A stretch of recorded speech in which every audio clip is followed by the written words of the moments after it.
Para esta ocasión la epístola está tomada de la carta que el apóstol San Pablo escribió a los Corintios y nos dice lo siguiente: Hermanos, siempre los tengo presentes en mi acción de gracias a Dios por la gracia que les ha dado en Cristo Jesús, pues por Él han sido enriquecidos en todo, en el hablar y en el saber, porque en ustedes se ha probado el testimonio de la veracidad de nuestro Señor Jesucristo. De hecho, no les falta ningún don, ustedes que esperan la manifestación de nuestro Señor. Él los mantendrá firmes hasta el final, para que no tengan de qué acusarlos sus enemigos en el tribunal de Jesucristo nuestro Señor. Hasta aquí la epístola. Nos ponemos de pie para escuchar el Sagrado Evangelio según San Mateo. En aquel tiempo subió Jesús a una barca, cruzó a la otra orilla y fue a su ciudad. Le presentaron un paralítico acostado en su camilla. Jesús, al ver la fe que tenía, dijo al paralítico: Ánimo, hijo, tus pecados quedan perdonados. A esto algunos de los letrados se dijeron: Este blasfema. Pero Jesús, leyendo sus pensamientos, les dijo: ¿Por qué pensáis mal en vuestro corazón? ¿Qué es más fácil decir: tus pecados quedan perdonados, o decir: levántate y anda? Pues para que veáis que el Hijo del Hombre tiene en la tierra potestad para perdonar los pecados, dijo dirigiéndose al paralítico: levántate, toma tu camilla y vete a tu casa. Y él, levantándose, se fue a su casa. El pueblo, al ver el milagro, quedó lleno de temor y glorificaba a Dios, que daba tal potestad a los hombres. En el nombre del Padre, y del Hijo, y del Espíritu Santo. Amén. Tomen asiento un momento, por favor. En el Evangelio del día de hoy, nuestro Señor Jesucristo nos revela un misterio muy profundo en la curación de este paralítico.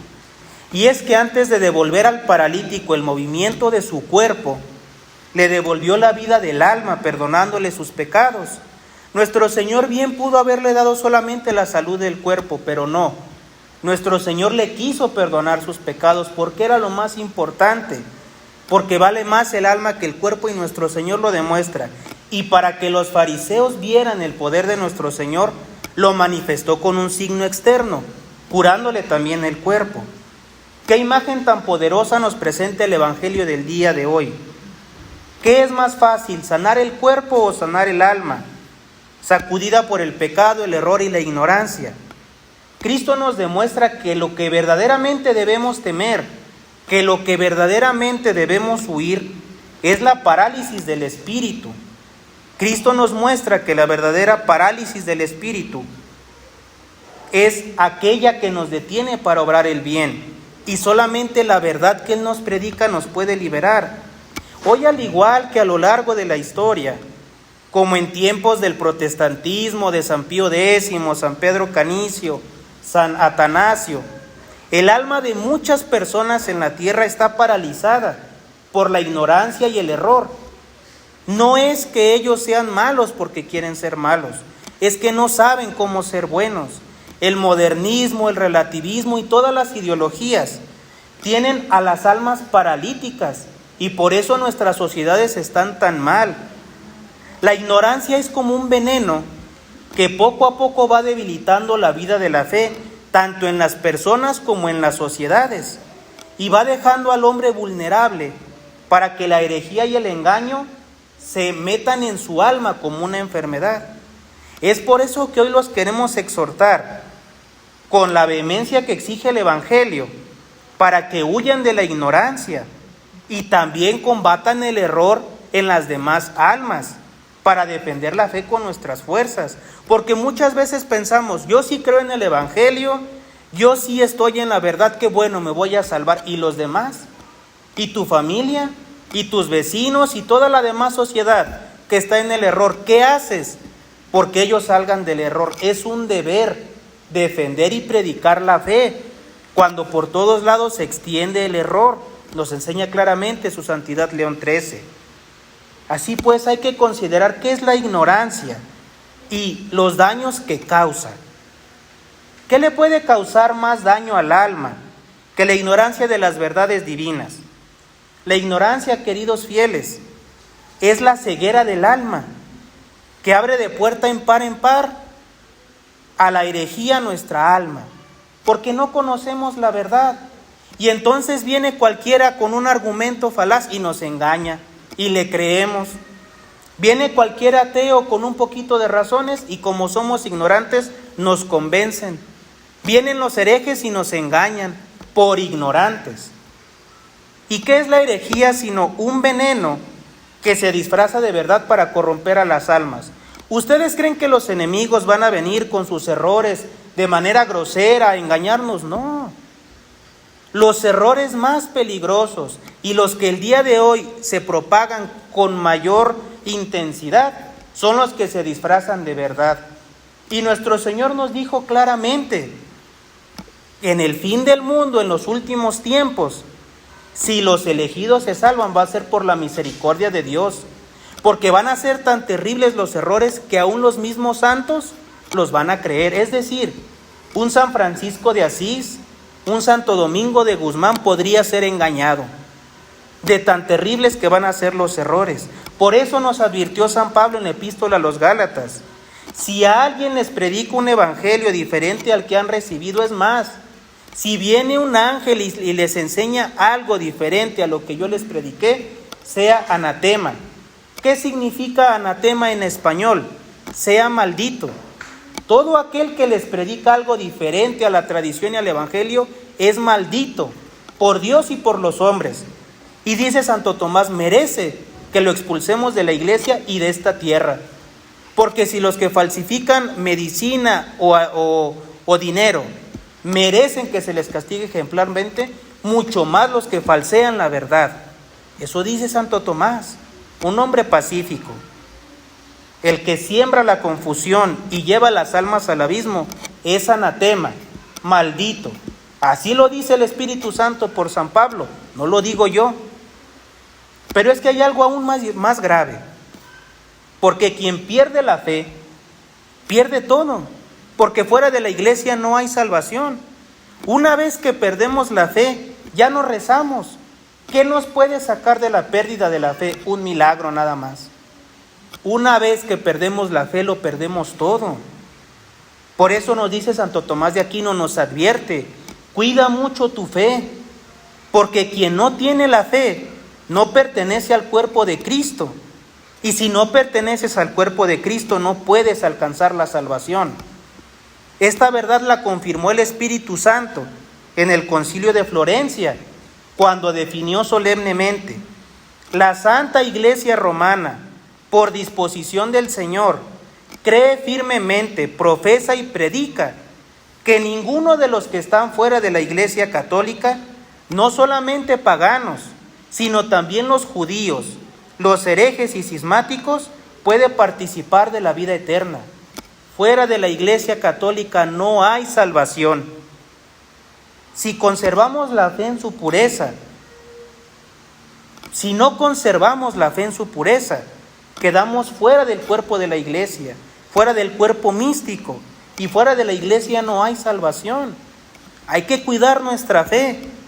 Por eso muchas veces condenamos a los que están en el modernismo y decimos, es que ellos están fuera de la iglesia. ¿Cómo sabes? Ellos están engañados, ellos no saben que están en la herejía, no saben que están en el error, piensan que son católicos. Pero nosotros que sí conocemos la fe, que sí conocemos el evangelio, si por descuido y por ignorancia perdemos la fe, no tenemos excusa, no tenemos un pero que valga ante Dios nuestro Señor. Ellos sí pueden decir que nadie les predicó, que nadie les explicó, que nadie les dijo, nosotros no. ¿Y cuántos conocemos que han perdido la fe? ¿Cuántos que venían a misa? ¿Cuántos que inclusive nos invitaron y hoy en día ya no vienen a misa? Perdieron la fe. Qué triste su caso, muy difícil que la recuperen. ¿Con qué arma nos debemos defender de los embates del error? Con el conocimiento de nuestra fe, con el estudio del catecismo. León XIII lo dijo muy bien. La ignorancia en cuestiones religiosas es la madre de todos los errores. ¿Cómo empiezan los enemigos? A destruir las sociedades, a destruir las naciones, a destruir la iglesia, propagando la ignorancia. que descuidemos el catecismo, que no sepamos lo más básico.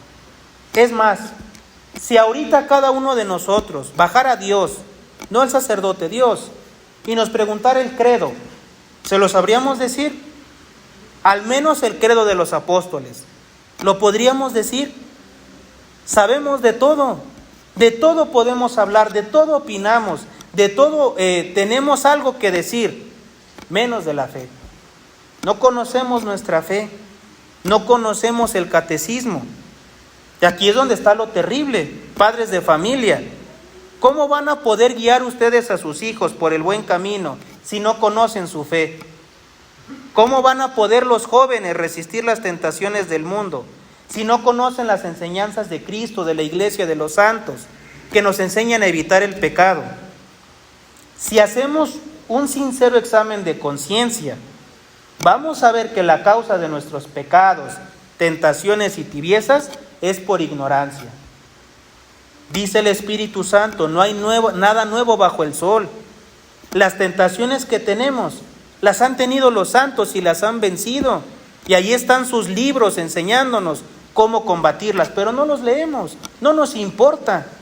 Preferimos perder el tiempo en el internet, en redes sociales, conociendo cosas sin importancia.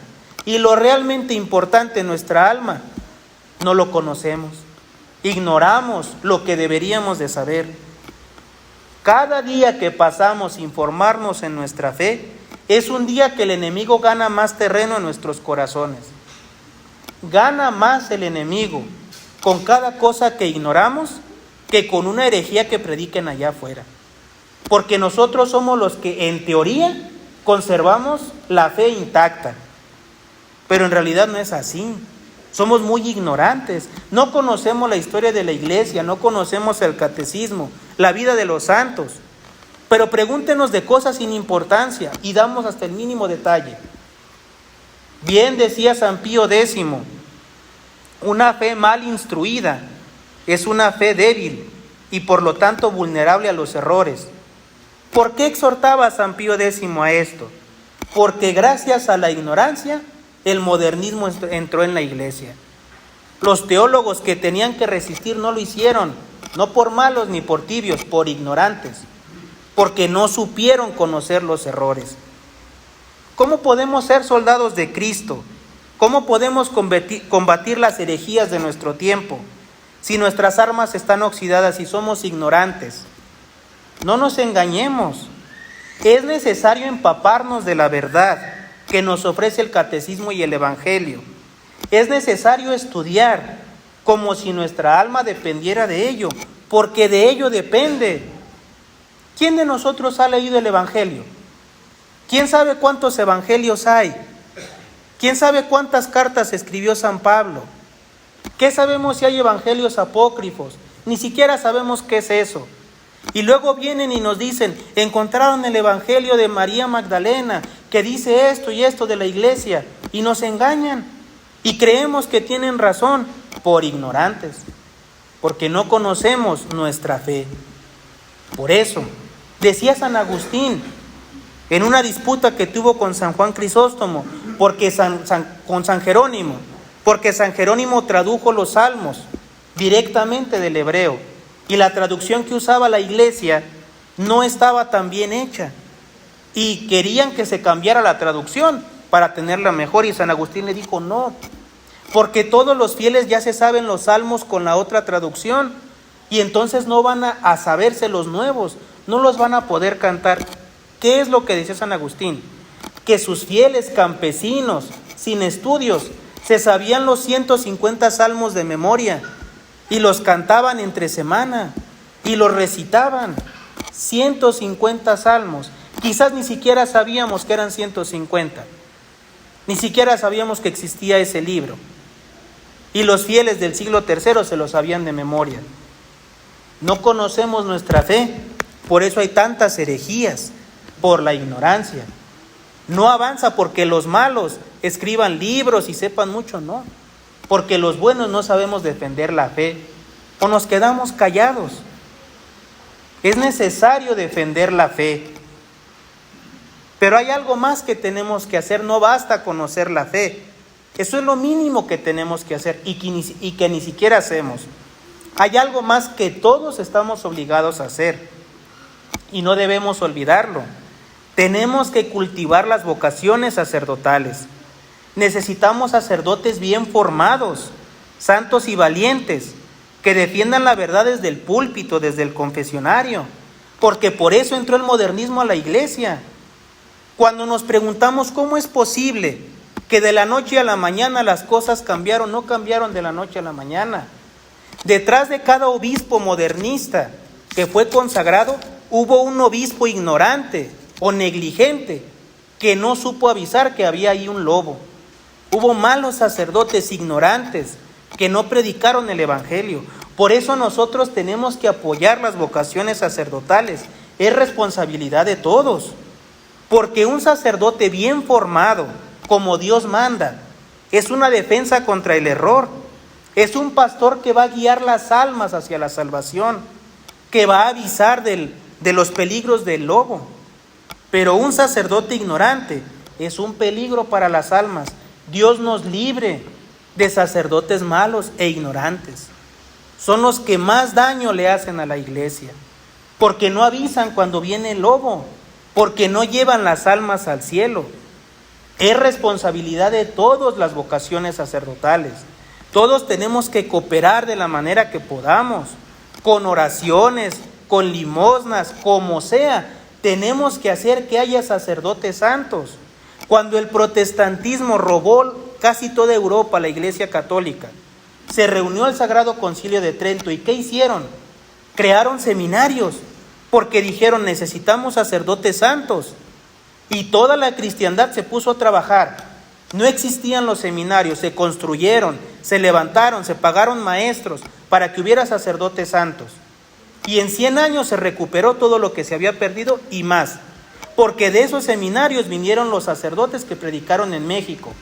Y si el protestantismo le robó la mitad de Europa a la iglesia, el Concilio de Trento le devolvió un continente entero a la iglesia, con sacerdotes que vinieron a predicar a América. Eso hizo la cristiandad cuando se necesitaba. Eso tenemos que hacer: restaurar nuestros seminarios, cooperar con las vocaciones sacerdotales, para que haya sacerdotes santos y sabios. Es lo que necesitamos. Eso tenemos que pedirle a Dios. Pero especialmente padres de familia, no piensen que la vocación sacerdotal, la formación sacerdotal comienza en el seminario. No piensen: cuando mi hijo tenga la edad suficiente, que vaya al preseminario y vea si tiene vocación. No, señor. Las vocaciones empiezan en la familia. El Sagrado Concilio de Trento creó seminarios. ¿Quiere decir que antes los sacerdotes no estudiaban? Sí estudiaban, pero estudiaban en las universidades. En la universidad se preparaban todos: sacerdotes, médicos, ingenieros.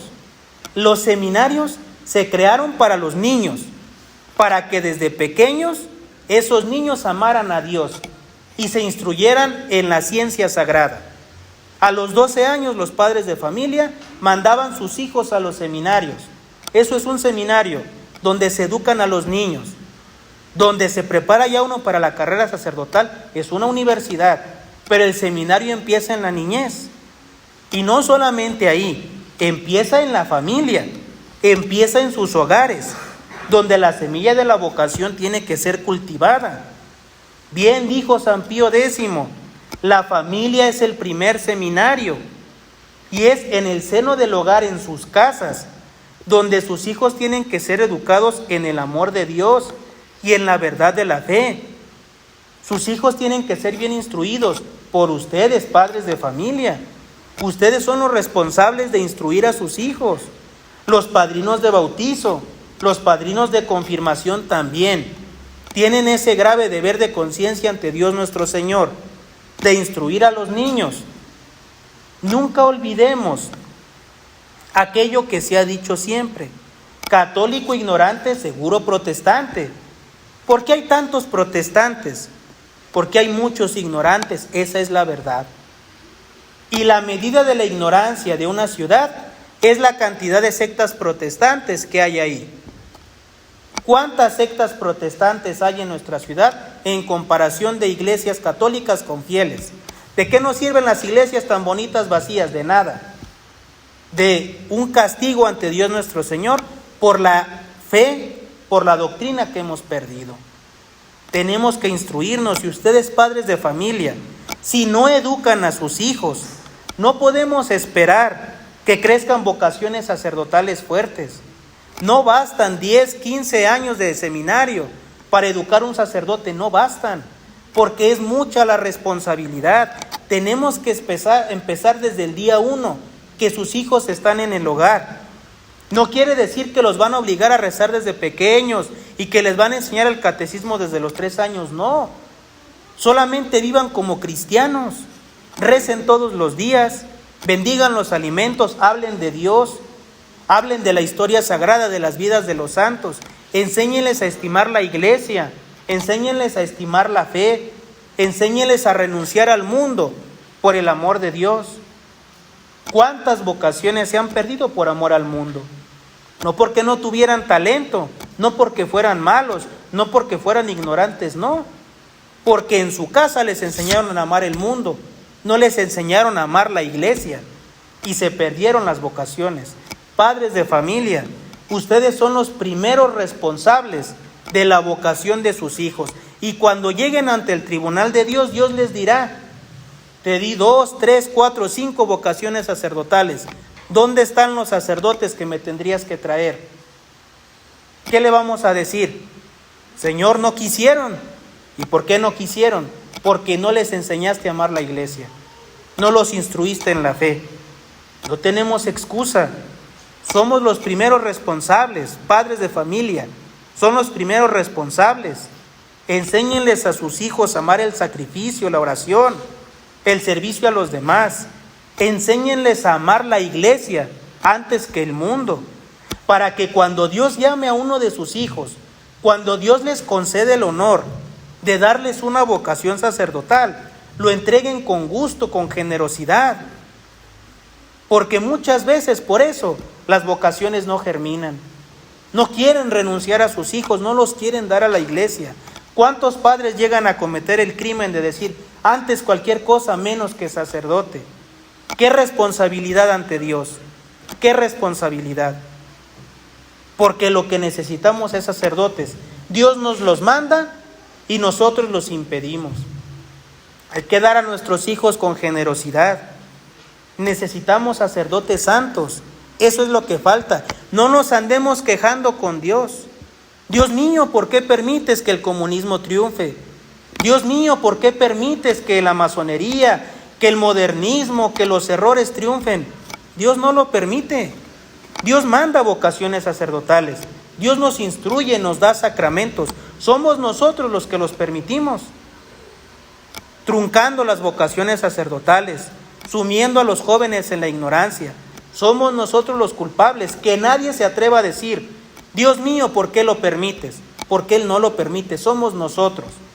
Somos los únicos culpables de que el mundo esté tan mal. Somos los únicos responsables de que la herejía triunfe. No es Dios. Dios manda vocaciones, Dios manda instrucción, Dios manda sacramentos. Somos nosotros los que no nos instruimos. Somos nosotros los que no rezamos. Somos nosotros los que no cultivamos las vocaciones sacerdotales. ¿Quién de ustedes les dice a sus hijos, Dios, quién me concediera que tú fueras sacerdote? ¿Quién llegaría a decirle a su hijo, quién me concediera que murieras mártir por la fe? ¿Quién le dice eso a sus hijos? Nadie. Por eso no tenemos almas generosas. Y eso sí hacían los padres de la antigüedad. Se sentían honrados cuando sus hijos eran sacerdotes, porque es la única honra que vale ante Dios, la del sacerdocio. Eso necesitamos, sacerdotes santos. El 14 de septiembre de 1957, allá en Hungría, la persecución comunista se desató con mucha ferocidad. Cierta noche, un padre, el padre Janos Brenner, joven sacerdote cisterciense de 26 años, le fueron a hablar para que le diera los sacramentos a un enfermo. Él escuchó lo que le decían y como todo buen sacerdote fue corriendo a atender a aquel enfermo. que necesitaba los últimos sacramentos. No importaba que lo estuvieran persiguiendo y que el servicio secreto andaba atrás de él para darle muerte, no importa. Se trataba de un alma, él tenía que ir a asistirla. Con el corazón lleno de compasión, fue y tomó el Santísimo Sacramento en su pecho para darle la última comunión a aquel enfermo. El joven sacerdote no dudó en salir, como lo había hecho tantas veces. En medio de la noche, él sabía que había peligros, pero no importaba. Los comunistas, enemigos declarados de nuestra fe, que lo llevaban meses persiguiendo y lo habían amenazado muchas veces, ya lo estaban esperando, pero él no retrocedió.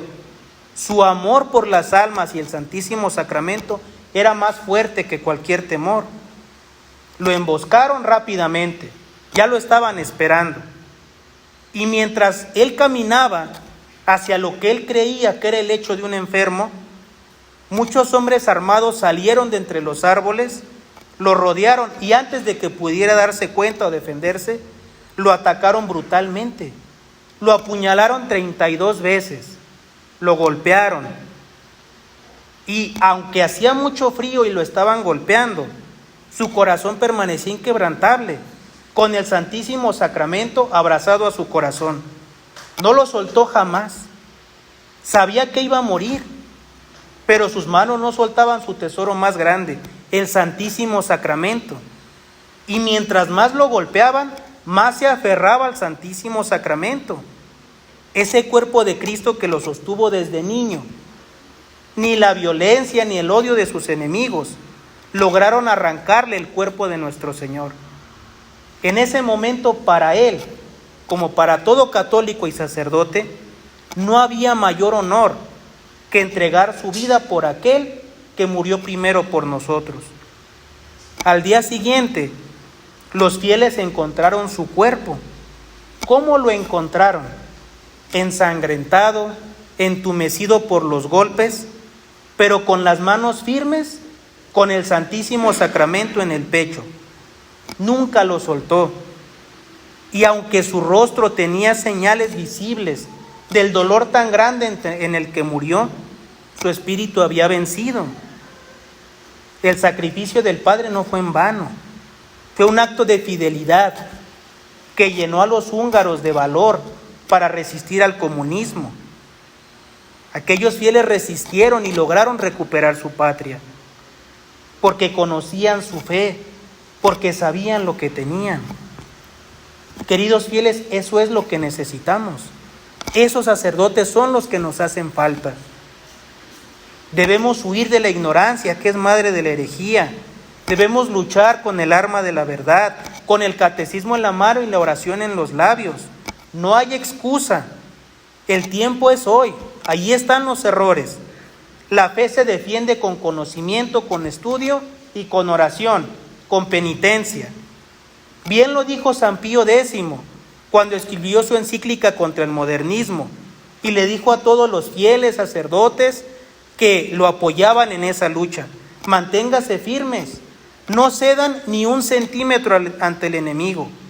El modernismo es la ruina de las almas, es la mentira disfrazada de verdad, y ustedes tienen que denunciarlos. Es lo que Dios nos pide, porque si fallamos en esto que Dios nos está pidiendo, el enemigo va a triunfar y las almas van a perecer y Dios nos va a pedir cuentas, porque no hicimos nada. Así que levanten sus almas, estudien, recen, apoyen las vocaciones sacerdotales, cultiven las vocaciones de sus hijos. Que ninguno de nosotros se halle dormido en el campo de batalla. La ignorancia es una traición a la fe y es hora de despertar y luchar por Dios. No podemos seguir siendo ignorantes. Hay que instruirnos, hay que rezar, pero sobre todo hay que pedirle a Dios y procurar que haya vocaciones sacerdotales, santas y sabias vocaciones sacerdotales, para que el día de mañana esos santos sacerdotes nos instruyan e instruyan a todas aquellas almas que están en el error y que quieren llegar a Dios pero no saben cómo. Y Dios nos premiará en el cielo por toda la eternidad. En el nombre del Padre, y del Hijo, y del Espíritu Santo.